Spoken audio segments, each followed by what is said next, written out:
Développement durable, économie d'énergie, protection de l'environnement ou encore urbanisme, toutes ces actions sont au cœur de notre activité. Alors la question que l'on peut se poser, c'est tout simplement de savoir si le développement durable est la solution pour faire des économies.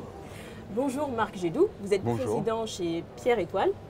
Alors la question, première question, quelles économies pouvons-nous faire en conciliant l'immobilier et le développement durable?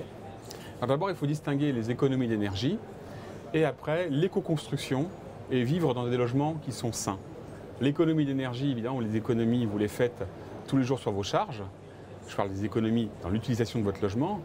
Et le développement durable, il s'associe aussi à la qualité des énergies qui sont utilisées, l'énergie solaire, où là les économies sont évidentes, puisque quand vous avez une installation d'eau chaude solaire, par exemple, vous ne consommez pas d'électricité. Donc c'est des économies sur le temps qui sont, elles, durables.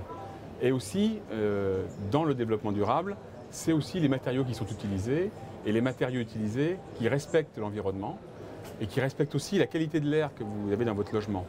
Parce que vous avez des logements qui sont de plus en plus économes en énergie et performants, ça veut dire qu'ils sont de plus en plus isolés, de plus en plus hermétiques à l'air extérieur, notamment à l'air froid. Et donc il faut bien les ventiler. Et pour cela, il faut aussi avoir des matériaux qui ne dégagent pas des produits type formaldéhyde qui sont cancérigènes.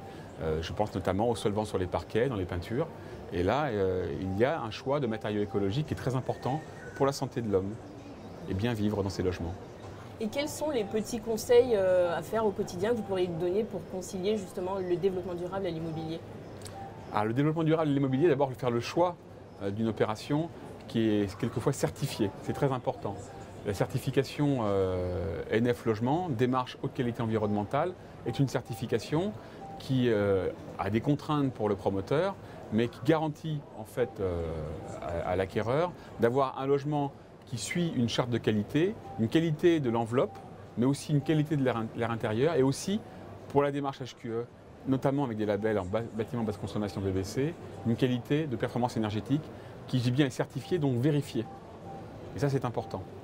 Et l'économie aussi, l'économie sur le long terme, il ne faut pas l'oublier, c'est quand vous achetez aujourd'hui un logement économe en énergie, en bâtiment basse consommation, et aussi qui respecte le développement durable, vous avez un patrimoine qui va garder sa valeur et même augmenter sa valeur dans le temps. Parce qu'il ne faut pas oublier que dans 15 ans, 20 ans, tous les logements seront à cette époque-là respectueux de l'environnement et auront des qualités énergétiques très fortes. Et les logements qui sont actuellement certifiés NF Logement en démarche haute qualité environnementale respectent cet engagement et ce sont des logements qui seront déjà dans leur temps, dans 18 ans, 20 ans. Quelles sont les meilleures aides de l'État qui nous aident à avoir un logement vert?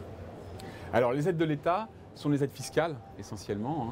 Elles sont actuellement plutôt liées aux économies d'énergie et notamment aux logements qui sont labellisés BBC et Finergie, bâtiment basse consommation, que d'ailleurs le CERCAL, à travers la marque NF Logement en démarche HQE, délivre. Alors l'incitation fiscale concerne à la fois les accédants à la propriété, où là vous pouvez déduire 40% des intérêts d'emprunt de vos revenus, mais aussi l'année prochaine, dès l'année prochaine, le 1er janvier, les investisseurs qui, dans le cadre du dispositif Cellier, pourront continuer à déduire 25% de leur investissement, à condition que les logements qu'ils achètent sont labellisés bâtiment basse consommation et labellisés BBC. Très bien, merci beaucoup. Voilà. Merci.